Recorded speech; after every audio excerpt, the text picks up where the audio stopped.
Chapter 77 to 79, Shikotsu Forest. In the central clearing of the endless swamp and giant forest, Yuto lay comfortably on a slug. This slug wasn't very large, just over 4 meters long, soft and tender, perfect for Yuto to lie on. He had changed into his usual attire. A white wide robe embroidered with the Senju and Hyuga clan crests, standard Jonin armor from Konoha, and his right arm wrapped with black Ryun steel. But unlike usual, Yuto's eyes were covered with white bandages. "Yuto-kun, does it still hurt?" The slug beneath him suddenly spoke, its voice gentle and affectionate. "It does," Yuto replied with a smile, pointing to the bandages covering his eyes. "If I wasn't afraid of losing reputation in front of others, I'd be screaming right now." "You can scream, Yuto-kun! I'm not others, I'm not even human." "That's just a figure of speech, Slug-sama. Humans are such complex beings. Even their speech has so many nuances." The slug sighed, its tone a bit wistful. Yuto couldn't help but laugh.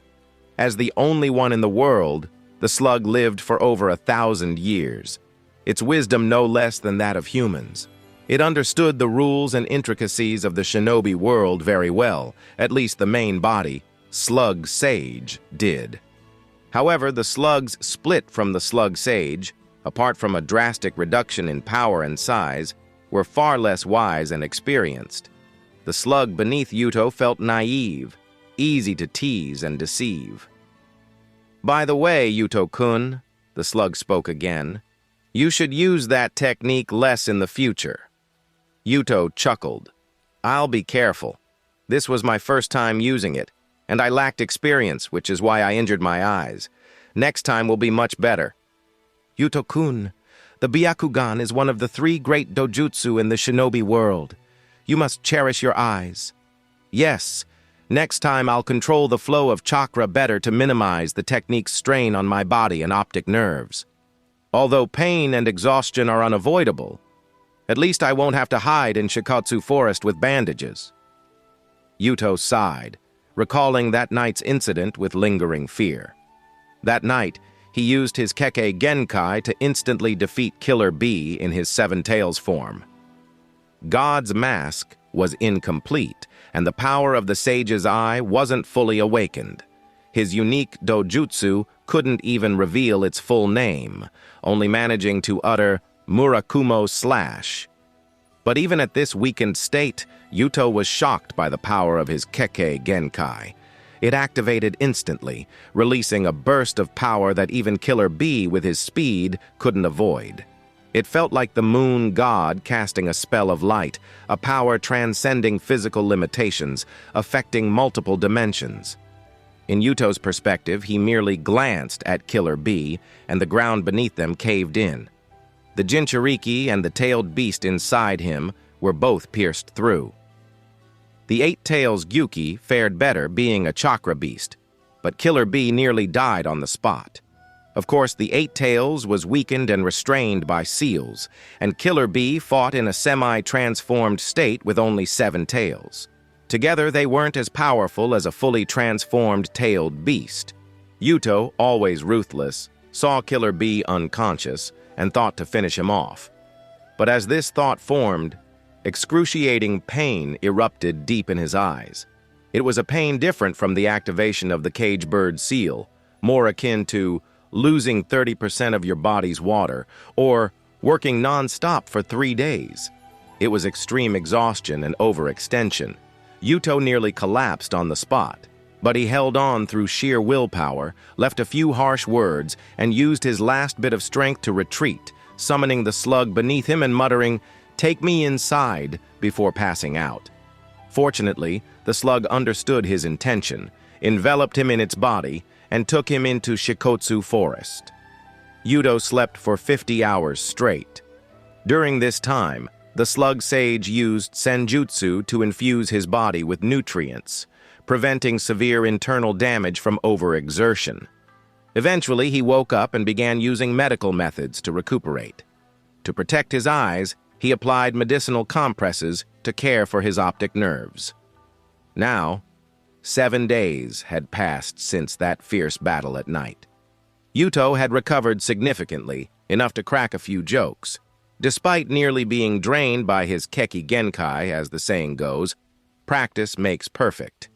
Next time, Yuto was confident he could use the technique without collapsing. As he lay comfortably, the slug beneath him stirred again. "Yuto-kun, will your absence for 7 days affect anything outside?" "It probably will," Yuto thought, remembering Minato was not around, and his superior Orochimaru was not very familiar with him. He had to be cautious. "I plan to leave today. Slug-sama, can you tell me what's happened outside these past few days?" After this incident, Yuto and the slug's relationship deepened. Before, the slug sage tolerated his antics, but remained a passive observer as long as he kept things discreet. But now Yuto could rely on Shikotsu Forest for limited assistance. "Yuto-kun, please wait a moment." Soon, a scroll was reverse summoned. Yuto thanked the slug politely and carefully read through it. He laughed at the first line. "A highly dangerous man, Moon God Aizen Sosuke. Moon God." For the Uchiha and Hyuga clans, the moon was a special existence. Otsutsuki, Infinite Tsukuyomi, Tenseigan, all related to the moon. He quite liked the title. Yuto quickly finished reading the intel on his alias and focused on the war. Despite his interference, the war's course hadn't changed. The 5 great nations were still in chaos, and a small nation had even been destroyed during this time. 7 days without news. I need to make an appearance, Yuto thought, stretching lazily on the slug. He removed the bandages, revealing his pure white eyes. "Oh, almost forgot. Before I leave, I need to move those Kaguya clan corpses to the secret base. Luckily, the slug preserved them, and there are no microorganisms in Shikotsu Forest. Otherwise, these bodies would have rotted by now. If that happened, I'd have to kill some more." After leaving the Shikotsu Forest, Yuto soaked Kaguya corpses in a medical tanks. Instead of immediately experimenting, he headed to the surface and entered the land of frost. He had been absent for 7 days. To avoid drawing attention, Yuto needed to appear in public. As a battlefield free agent, returning to the Konoha camp without any accomplishments would not sit well with Orochimaru. Yuto spent 2 days ambushing and killing several small Kumo and Kirigakuri teams, obtaining intel on their supply routes. He then approached the Konoha command post and entered without much trouble. The atmosphere in the Konoha camp was strange. Yuto overheard discussions among the shinobi about the moon god. One individual had single-handedly defeated over 200 elite shinobi, killing more than 2/3 of them, annihilating the Kaguya clan reinforcements, and severely injuring the Eight Tails Jinchuriki, Fuguki Suikazan, and Danzo Shimura. According to reports, there was never a moment of evenly matched battle. The man who brought death tore through the elite forces of 3 great nations in an instant, like a beast among sheep. Extremely dangerous if encountered alone, flee immediately. This was the exact wording on the joint bounty issued by Konoha, Kirigakuri, and Kumogakuri. The bounty was more of a danger notice, asserting their strong stance, while subtly warning their shinobi to avoid reckless heroics and to run if necessary. Konoha had lost dozens of shinobi that night, including a jonin, resulting in significant casualties. The camp's shinobi both feared and hated the suddenly emerged moon god. After listening to these conversations, Yuto reported his achievements and intel to the statistics team and then went to the command center to meet Orochimaru. Soon, Yuto received permission to enter the command center, led by a messenger shinobi. Orochimaru sat in his chair, his desk piled high with documents and scrolls. Besides handling these, he also had to meet Konoha's senior officials and rush to the front lines when battles intensified. During the Third Shinobi World War, Orochimaru, despite conducting human experiments, proved his worth as Konoha's commander, earning his reputation for remarkable military achievements. Objectively, The fourth Hokage position went to Minato Namikaze, and after his death, Hiruzen Sarutobi's restoration, Orochimaru's twice missed opportunities for the Hokage position, and his subsequent loss of trust from his teacher could explain his disillusionment. "Commander," Yuto respectfully greeted, "I'm back." He briefly reported the events of the past 2 days to Orochimaru. Orochimaru nodded, his voice cold and raspy. "Yuto, you usually report every 5 days, but this time it's been 10 days. Did something happen?" "It's like this, Orochimaru-sama," Yuto explained his prepared story. "While hunting enemy forces, I heard about the moon god. I was not far from the battlefield and thought I might gather some information about him." "Oh? Any results?" "None. No clues at all." Orochimaru pondered. The reconnaissance team reported the same. They sensed traces of a summoning jutsu in the forest but couldn't identify the summon, so there's no lead. "Orochimaru-sama, with all due respect, is it wise to leave such a dangerous individual unchecked? The bounty states he took Byakugan and killed several Kaguya clan experts. His motives and origins are unknown. Will he really stop here? In the future." Orochimaru finally looked up, scrutinizing Yuto with his golden snake-like eyes, creating immense pressure. Yuto calmly met his gaze, unflinching.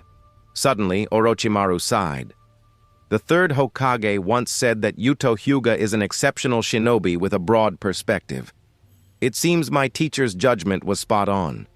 Tsunade has a disciple to be proud of, known as the Lone Lion Yuto Hyuga. You are right. That masked man is dangerous. Not only do you and I think so, but the village's higher-ups also believe he won't stop. Strategies against him are already being formulated. That's for the third Hokage and Danzo to handle, not us." Relieved, Yuto said, "That's good. I'd love to see what face is behind that mask."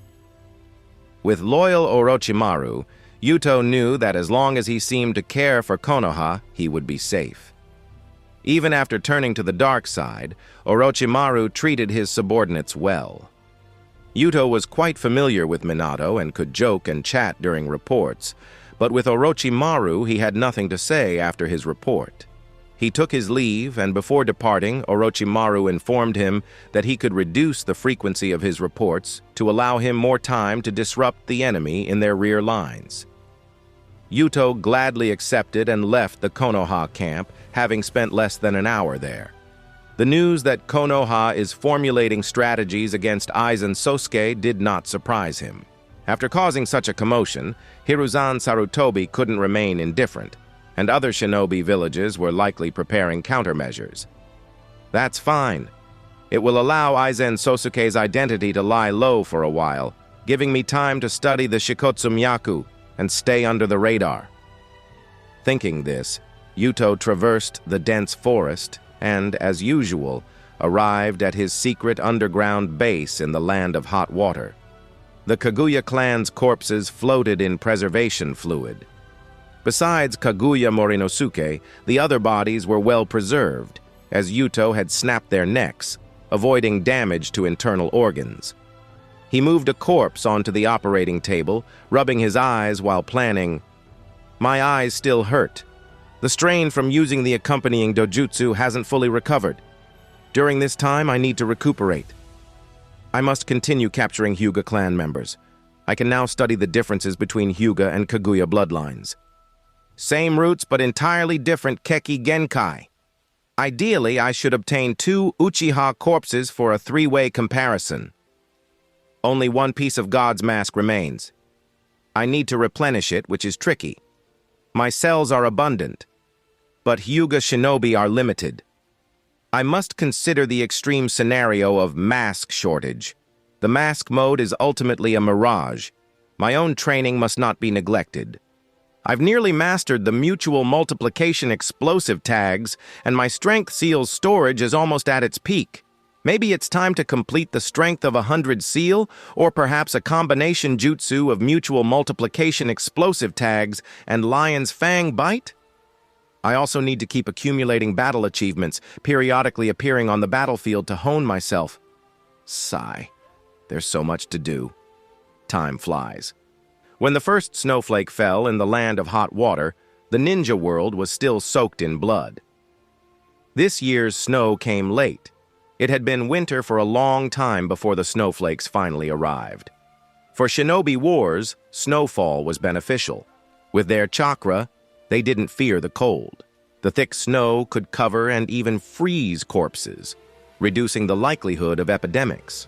From the early spring, when the war broke out, to the deep winter now, the war had been going on for nearly a year, with heavy losses on all sides. A few days ago, the 5 great nations released a classified document for internal reference, counting the number of dead shinobi and affected civilians. The numbers were grim. Each village had lost or severely injured around 3,000 shinobi, and the number of affected civilians was 20 times that. Both the economy and population suffered huge blows, and prosperity was no more. Last winter's joyful families might now be left with only old women and children depending on each other for survival. Of course, these statistics only applied to the 5 great nations and the 5 great shinobi villages. As for the small countries and minor shinobi villages scattered around, they no longer had the resources to conduct a population census. How many of them had died? Only the Sage of 6 Paths knew. At the beginning, many young and passionate shinobi rushed to the battlefield, trying to make a name for their families and villages with their kunai, hoping to become as dazzling as the legendary Sannin. But as the war progressed, no matter how passionate one was, they eventually became numb. They either got killed, went with the flow, or seized the chance to become a superstar. But in a war, very few could transform into the last type. Most shinobi were just inconspicuous numbers in the war records. Of course, true geniuses always emerged, carrying the hopes of countless people and becoming the proud future of their villages. For example, the Yellow Flash, Minato Namikaze, who had already made a name for himself. And though not as famous as Minato, yet not to be underestimated, was Lone Lion Yuto Hyuga, known by enemies as the strongest Byakugan user within 50 years of Konoha's establishment. In a snow-covered valley in the land of hot water. Ooh! A strange howl with a peculiar rhythm echoed through the valley. A burst of violent, evil chakra swept across the sky.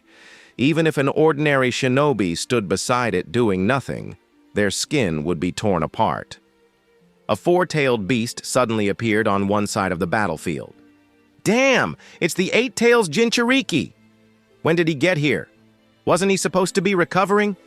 Fool! Stop thinking about that. Call for reinforcements. Defense team! Defense team! The Konoha shinobi looked at Killer Bee, wrapped in the tailed beast cloak, with chills running down their spines. But at this stage of the war, many squad leaders were seasoned veterans.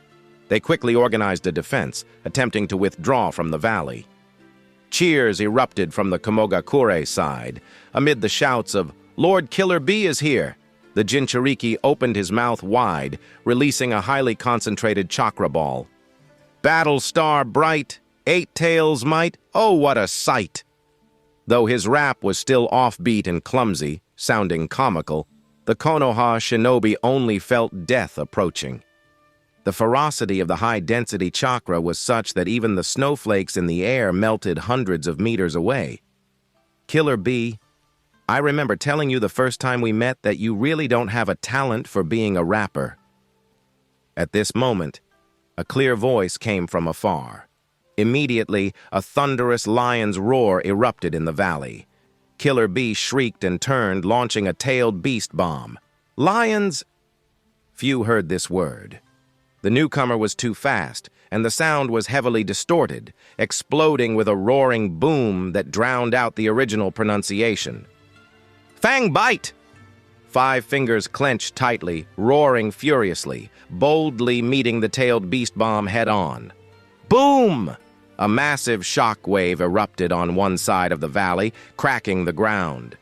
Shinobi who were a bit too close were blown away, and the unlucky ones who hit the cliffs were knocked unconscious on the spot. Unlike that night when the ceiling absorption seal dissipated the tailed beast bomb, this time it was a direct clash. Ugh! Killer Bee retreated a few steps, the ferocious red-tailed beast cloak flickering, reflecting his unease. The boy with the lion's strength stopped, gazing at Killer Bee from a distance. He had a handsome face, wore a large white robe embroidered with the Hyuga and Senju clan emblems, with Konoha's standard Jonin armor over it, and his right arm was wrapped in black bandages. He was Lone Lion Yuto Hyuga. Killer Bee, should we continue? Or should we move somewhere else? There are many Konoha and Kumogakure shinobi here. Yuto retracted his arm guard and laughed lightly, pretending to be relaxed while secretly using medical ninjutsu to heal himself.